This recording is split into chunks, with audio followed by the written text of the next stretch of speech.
Oh, yeah, I see one there. He's got one T1. He's only got one T2 flak, so obviously if the gunships take that out, the Hume's an open target. Well, I'll tell you what, he's stacked like 2, 4, 5, 6, 7, 8, 9, 10, 11, 12, 13, 14, 15. He's got 14 up now, 15. and I'll tell this you is what, his mate, there's 15th now, so nothing else. obviously This is going to put the Jacksons right up here, mate. I'll tell you what, come on, Voodoo. He's got to the start. You dirty little whore bag. Come on, deliver. Bring it on home, oh, baby. this is going to be trouble. The Hume's got 7 more T1 artilleries in Voodoo's bits. If they get wind of the gunship, no, Voodoo's now moving his gunships out for the snipe. No, Voodoo's going to win this. The dirty little bastard. No way. The Hume has one T2 flags around his ACU, and if the gunships get hold of that, They will fucking know. the gunships are going to kill him.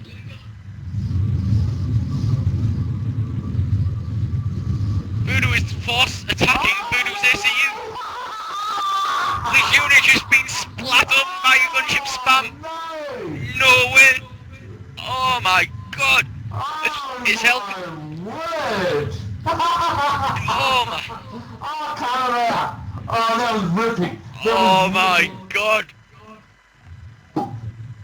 Sit down up your nose and smoke it. Talk about payback being a bitch. Hello and welcome to Blasted Rock. This will be a game between two very good players. It's a ranked game.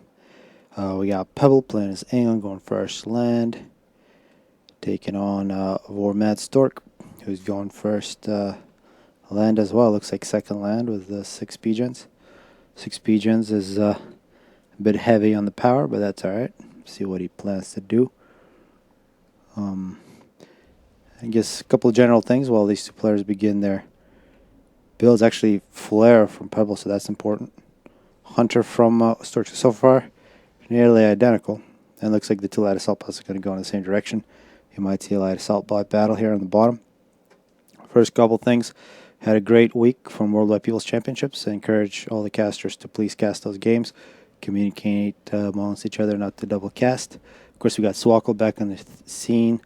And he has fixed his mic. So if you saw some of his recent videos where the mic was a bit obnoxious, but now it should be much better. As Pebble makes yet another flare. So looks like it was flare, engineer flare for Pebble. And 2 engineers after the initial hunter. Looks like the 2 light assault bots avoided each other. Which could be bad for Pebble because this hunter is going directly for that engineer. And for whatever... Oh, nope. A kill for this flare. See, what was that? What is that a wreck of? Man, I should have paid attention. I think that was the scout. That was the scout. And on the bottom we got a battle, an engineer reclaiming 1 health left. So Pebble, as close as it gets, reclaims the hunter. Great defense. And elsewhere we got the Mantis. Of course the Mantis knew that there was a flare here. Can see an attempt, perhaps it's a micro from Pebble. He did dodge quite a few of those shots. Took down the health of that Mantis nearly halfway, but gets killed. And here up on top we got a flare coming up against the engineer. The ACU for Stork on the case. Saves the Engie. So really the only thing that happened was the flare for Pebble taking out a scout. Nothing else. What else did I want to say? Actually, this is important. A Mantis advantage for Cybern, of course. They're so quick with their Tech 1 tanks, who have been nerfed slightly. They still are buffed relative to the original, but not as much. Yeah, this is the power of Cybern early on. Much quicker units. You can see the flares, or the Auroras, together with the Scout. And of course, Scout makes the Aurora so much better. It's one of the reasons I like casting Pebble's games. He plays Aeon and plays them extremely well. An Aurora with no Scout is like... it's just sad to see. And in this case, they do have their Scout. And here we see an engineer from Pebble moving up. But looks like he's going to run into that Mantis. This Mantis snuck in. This Scout for Pebble is not going to be able to spot that Mantis. Not enough radar coverage. Although it was very close. Elsewhere we're seeing the Auroras doing their thing. Already 3 kills amongst this team. Want to mention the T clan. If you've been on FAF, you may have seen some of the T players as a Mantis gets an engineer. I'd like to encourage people, if you're new to the game, to go ahead and talk to those guys. They're basically consistent of players who have got pretty good over the last couple of months, but they went from noob to competent, so they're really perfect for teaching new players, and they're really willing to do it. So it's a pretty new clan. I think it's only been around for a couple of weeks, and they're looking for new members, so definitely contact them. If you're a nice person and you got a good computer and you're willing to learn, I think it'll really help your game if that's what you're interested in. And yeah, so hopefully people talk to them. Another thing I want to mention is there's quite a few casters now, some of them extremely good, like Zephyr and Guile. They're just a pleasure to listen to with their British accents.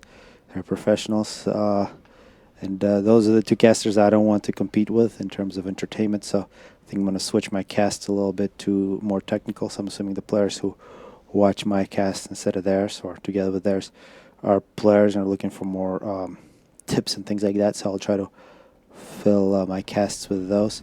And also give me feedback on the level of the sound. I have been turning it up in recent videos. Hopefully it's pretty good. And actually I noticed playing those videos on different computers, it makes a very big difference for whatever reason. On laptops or when I played it, it was quite quiet, and then on my desktop I could blast it very loud. So in any case, I will turn up the sound, and I'm looking for feedback always. And now we're looking at this battle. It looks like it's very much diagonally divided. This engineer here is going to get killed by a duo of a couple of Manti. And the ACU is very similar positions, putting pressure on the opponent. Here is a very important unit, artillery, on this map, given that the ACUs are attacking. Very important. That's the counter. The point defense is already going up for Pebble. Point defense is going up for Mad Stark. So far, very similar games, and actually up on top here, very similar raids, although it looks like Pebble may be getting a bit of an advantage. And here it's going to be execution by firing squad. This Manti are going to be shot at long range, but they did do their damage. Took out Raider and Engineer, and actually these Auroras might get trapped by Stork's ACU, although Stork continues to move up. Advanced radar here for Pebble. Stork got some artillery here that he can get on the case. Pebble beginning to retreat for whatever reason, leaving a scout up front, but he does have this available. Excellent Mantis here in the back. Looks like he's going to take out an Engineer. And that's one thing you got to do if you're a good player. Look for little corners on different maps. Stick your units there. And if you're Aeon, always retreat. Aeon is really the faction for bullies. You never want to have a fair fight. Just shoot them at range. I really like that faction. So, one thing that's very important in this game is how much power you build. Power and build capacity, two very tricky, guess you could say, what are they? Resources in this game. Pretty unique. Mass is pretty straightforward. The more you have, the more stuff you can build, and you turn it into stuff, and then you pick up wrecks. The more what you have, the better. With power, since you have to invest mass into producing it, you never want to overmake it. Same thing with build capacity. You never want to overmake it. And one of the tactics for knowing how much power to build is to try to predict how much mass income you're going to have and what projects you're going to be doing. So, for example, right now, both players are 25 mass, which means that they both have 12 Tech 1 mass extractors each. As Mad Stork begins to come in, and actually here, very important things happening. Pebble taking out a point defense, breaking through, but a bomber now from Stork. Aurora's kiting. Maybe a little more arty there for Stork would really help him out. These both players making pretty big progress, but I think a bit of an advantage for Pebble, except for this bomber now. For Stork is going to do a lot of harassment. And anti-air turret, stationary anti-air turret. Pebble, this is beautiful to see. Advanced engineers in the battlefield. You can do so much more with those. It looks like that was a big group of Medusas that are going to get killed now. took all those to take out 1 point defense, and you see all those misses. That's what Cyber aren't good at, hitting stationary targets. Unlike Aeon, who can hit the same spot over and over. Both point defense is down for Pebble, so Pebble getting a bit of an advantage, but of course their weakness is facing bombers. But that is well countered by the stationary flak. And it almost seems like Stork is not coming back. So coming back to the ratios, if you can predict on this map, for example, you're going to have about 25 mass, and you're going all-out land spam. Looking at factories, the ratio between mass and power that they need is a 5-to-1 ratio. So if you have 25 mass and you have 125 power, you can have a perfect balance between how much mass you're using and how much power you're using just for making Tech 1 tanks. Of course, in a real game, your income is going to be larger. As Pebble retreats, Stork decides to come back on an assault. You're always going to have things like reclaim, so it's always going to be a little higher. Your income is going to be higher than the income you get from Tech 1 mass constructors. That's why you always want to get a higher ratio than 5-to-1. But 5-to-1 is really the minimum ratio you want to have. In this case, we're actually seeing this ratio is almost 10-to-1, about an 8-to-1 ratio for Stork, and actually very similar for these two players, a little less for Pebble. The 5-to-1 ratio is not good early on when you're building mass extractors, factories, and PGens. And for all those, the ratio is 10-to-1.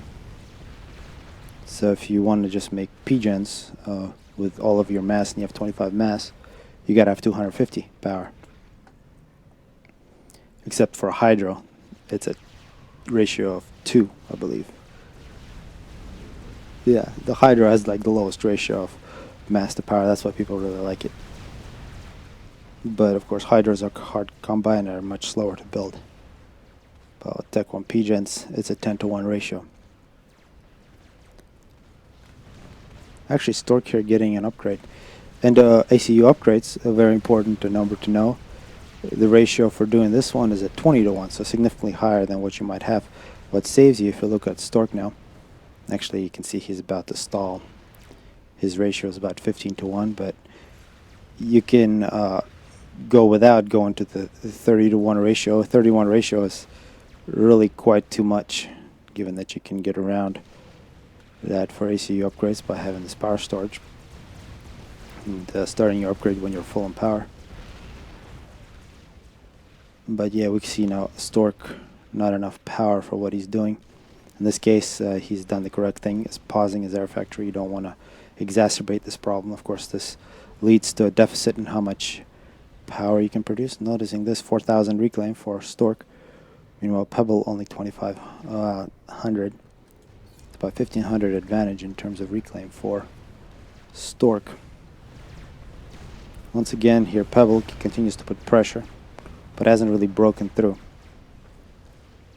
So when in doubt, a 10-to-1 ratio is a very good thing to have at the Tech 1 stage. Of course, the number for producing interceptors, air interceptors, is drastically higher. It's 45, the ratio. So if you want to turn your 20 mass completely into interceptors, you need to take 20 times 25. You need 500.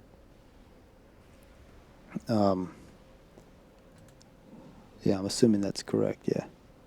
So you need 500 power, which is almost what Stork has. If he had 25 mass and 500 power, he can put all of his engineers on this factory and he could produce just interceptors. Oh, sorry, it's a 45, so it's much higher. It's actually almost 1,000 power that you need. But that really big difference in ratios is what allows you to really tune your power. If you have too much power, you can put a couple more engineers on this project. Bombers are a 30-to-1 ratio. And you can use it up faster than what the factories are going to be doing. So hopefully that kind of made sense. Those are some of the things you can think about, get used to. Of course, that's to do with power. Meanwhile, we got some important things. It appears that Stork has changed his position in his ACU. He does have the gun, which means he outranges the point defenses. Pebble is going to retreat. And of course, Aeon, one of the worst things you can see as Aeon is a gunned ACU because it's usually one shot, one kill from the ACU, and it can outrange your Aurora, so there's really no advantage with Auroras. Stork did leave a pretty big size force here behind, so Pebble is beginning to build it up a little bit. See if he makes a push. This Hydra from Pebble that he's had, that's been a pretty big advantage for him, is going to be denied by Stork. And now both players about 30, 35 mass. Looks like every single mass extractor is taken. Slight advantage for Pebble actually is now going to go away. Now it's really dead even. Looks like one extra mass extractor for Pebble, and once Stork gets this one, it's going to be dead even. So it looks like it's 15 mass extractors per player here. Actually 16. Pebble has retreated. He does have Tech 2, and he is making shields. So this is for an Aeon player. A shield is a very special unit. It is actually quite cheap to build. It's only 144 mass. The thing that is expensive is it takes 125 power to run. So you need 6 Tech 1 P-Gens. 6 Tech 1 P-Gens does cost quite a bit of mass to build. And that's one of the ways to use your excess power. And we can see here Pebble has invested nearly 250, actually 300 extra power in P-Gens. That's 15 P-Gens, which is quite a bit of mass. Elsewhere, we're seeing a Tech 2 engineer here, Tech 2 point defense. Multiple Tech 2 point defenses are going to deny the ACU oral, this Tech 1. We're also seeing Tech 2 land for Stork. And we're seeing Blazes and Tech 2. Oh, and now we're going to see an assault, perhaps. And one thing that the players don't really see people like Alex or Tempest really utilizing the shields, not just with their ACUs. They make the Aurora so much more powerful. The weakness of the Aurora is health, and this shield puts 3,800 health instead of 140 for the Auroras. Makes them so much more powerful, and they still got the range. You can see here Pebble utilizing that, so never neglect the shield. Stork, meanwhile, 19 kills. Might get himself in trouble here against a couple Tech 2 point defenses. Sometimes there's a question what to go Tech 2 with, the ACU or the factory. And if you actually look at the stats, the answer is quite obvious that the factory is costs nearly the same amount of mass as the ACU upgrade, but it costs half the power. So 1800 power is quite a bit for Tech 2 upgrade, especially at Tech 1. The upgrade for Tech 2 factory from Tech 1 to Tech 2 in power is only 7200. And if you have 9000 power in storage, actually Pebble here neglecting huge power excess. This is where you got to make more shields. He's definitely in position to make more shields. But like Stork here, for example, if he built up 9000 power, he can go Tech 2 quite easily in terms of the power requirement. And of course with Tech 2 you can make multiple Tech 2 engineers, as we can see here from Pebble, so you can make 2 different Tech 2 point defense creeps. Here it looks like an assault from Stork. Of course this shield taking a lot of damage. I think this could be a mistake from Stork. See now the shield has gone down. There's also some Blazes in the mix. Tech 2 point defenses. Although there is a lot of Medusas in that force from Stork. Did cause quite a bit of damage, but there's still Tech 2 here for Pebble and a huge reclamation field. Also, we're seeing Stork here with a couple of hoplites, standing in the pretty good position, and now he's making mobile missile launchers.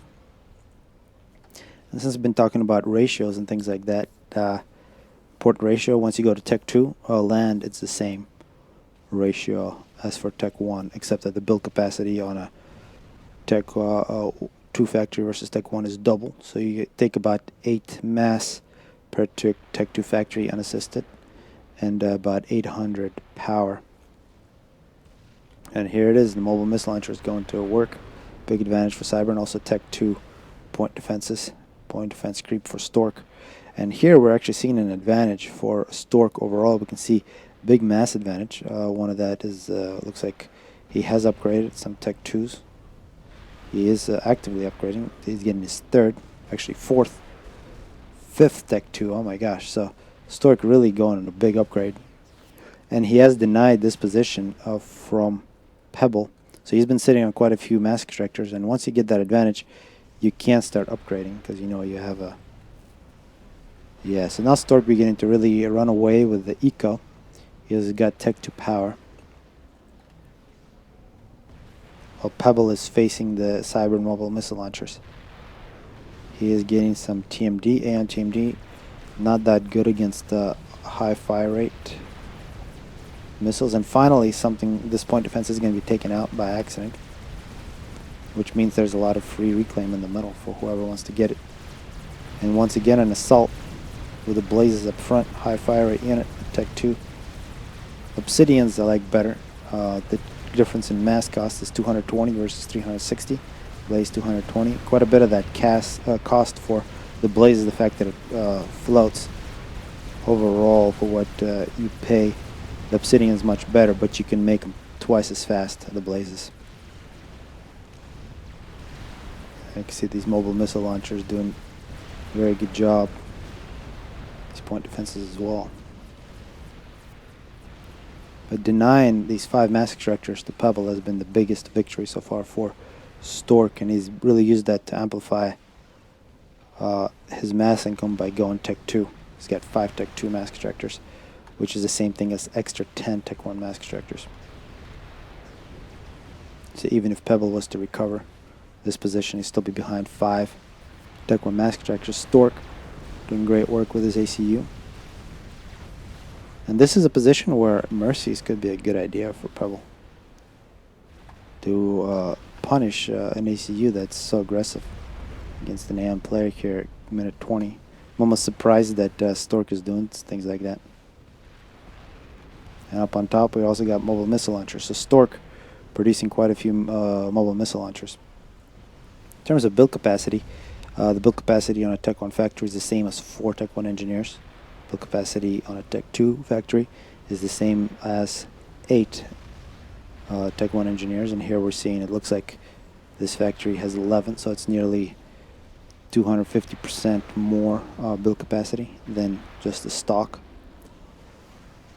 And it appears he's going to go Tech 3.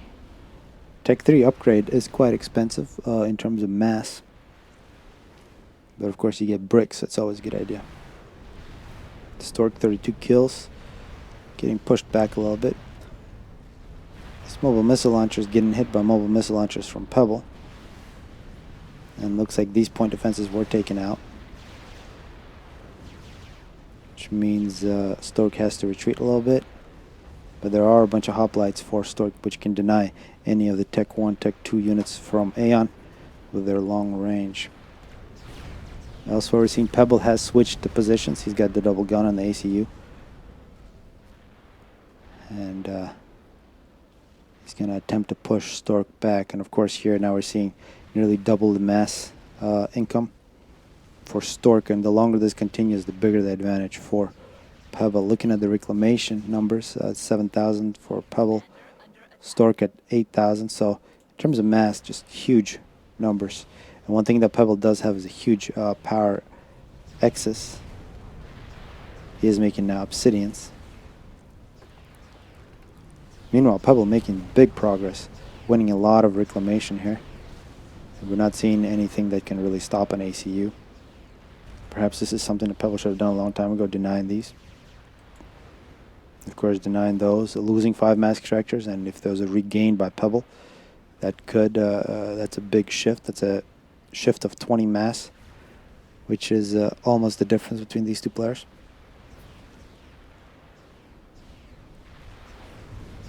See TMD, more TMD. Each one of these costs, I believe, G2 TMD costs 280 mass.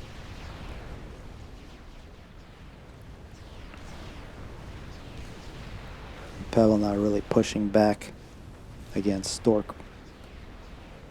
The Tech 2 stage, oh no, Tech 3. The Tech 3 stage land is a little more expensive in terms of the ratio. You need about 10 to 1, even maybe a little higher than 10 to 1. So just like making Tech 1 pigeons. So you need a little more power when you're at the Tech 3 stage with land. Of course, that pales in comparison to the ratio that you need for making ASF. The ratio for ASF is 114, which is huge. And now we're seeing Obsidians in the front lines doing good work. 72 kills for Pebble. 76. And the battle here continues. Still just Tech 2 for Pebble, Tech 3 for Stork. Pebble did get a couple Tech 2 mask extractors, it seems. At least one. Oh, he's got 2. So he's made a little progress catching up, but still not a lot. We're seeing now 7 Tech 2 mask extractors for Stork. So Stork, realizing he's in a winning position, he just goes ahead and upgrades his mask extractors. That's really the safe play. Because if you just go into an eco Turtle Fest suddenly and you're ahead, your advantage is going to be amplified unless you very quickly lose your map advantage. And you can see the way Stork has done it. He has, instead of just going straight to Tech 3 mask extractors, he did get some Tech 3 land. So it's that balance. Where do you want to invest your eco? That extra advantage in eco that you've won by gaining build map control, which was really that move with the ACU where he denied these 5 mask extractors. So he first turned him in a couple extra Tech 2 mask extractors. He then turned those extra Tech 2 mask extractors and some more power, and then Tech 3 land. And now he's really in a good position. And Pebble, unable to counter losing those, has really now been at a disadvantage. Although now finally he has denied a couple of mask extractors. He only needs to deny those 3. Of course, when you're Aeon, you always have options. Sniping options with Mercies. And Pebble looks like, even though he had huge excess power, never really won Tech to air, which is a little sad, I think, but that's alright. That's what he chose to do. He is going Tech 3 land. And of course now the Trebuchet, the famous Cybern Artie, has already got, well, that one shot got 14 kills. Let's see what the next shot gets. It's gonna splash somewhere. It looks like 34 kills. So just absolutely murdering Pebble's base at this point. Pebble needs some Tech 2 shields and some Artie of his own. Perhaps some bombers, things like that. But it looks like Stork has really been the only player making any air. Pebble, 101 kill. Really pushing Stork back. He almost has map control if he would really begin to deny these mass spots, which he hasn't really done. Pebble leading the charge. He's got a couple Obsidians and support, but he's got to be very careful. A couple shots from his trebuchets means his entire support can disappear very quickly. He does have some Tech 2 point defenses he can retreat to. And a couple overcharges on a couple of those Tech 3 units can really begin to turn the game for him. But so far he's just been under constant assault from trebuchets, who are now almost hitting his Tech 3 factory, which isn't making much. He needs to make some shields to protect against those. Now Stork will use his ACU to counter Pebbles. Pebble, of course, does have the range, being Aeon 112 kills, Stork at 32. You're also seeing Loyalists. And we might see Bricks. Of course, Bricks, excellent together with Stealth especially. Very good at killing ACUs. And now the trebuchets are beginning to fire at Pebble's support units. This is going to be very dangerous now for Pebble. He will soon find himself all alone. And once he finds himself all alone, this huge force is going to come in after him. I think Stork is thinking about that. And now we see the move order from everybody. It looks like he just selected everything in his base and moved together with his ACU. Pebble not getting hit by bricks. There are some Obsidians in support. And Tech 2 point defense, which I believe is shooting at. Oh, and this is great. The Obsidians making their presence known. Pebble focuses everything on Stork's ACU. And Stork played a little dangerously there. He wanted to be in the battle together with his units at the end there. I think if he would have just kept his ACU in the back, and Pebble gets lucky at the end here, Mirror 27. Gives up a draw. Pebble, great move with those Obsidians, 4,000 or 400 damage per shot. And there was 4 of them. were firing over and over, and Stork's ACU took a lot of damage there. So a bit unlucky for Stork, very well played, and hopefully people enjoyed this cast.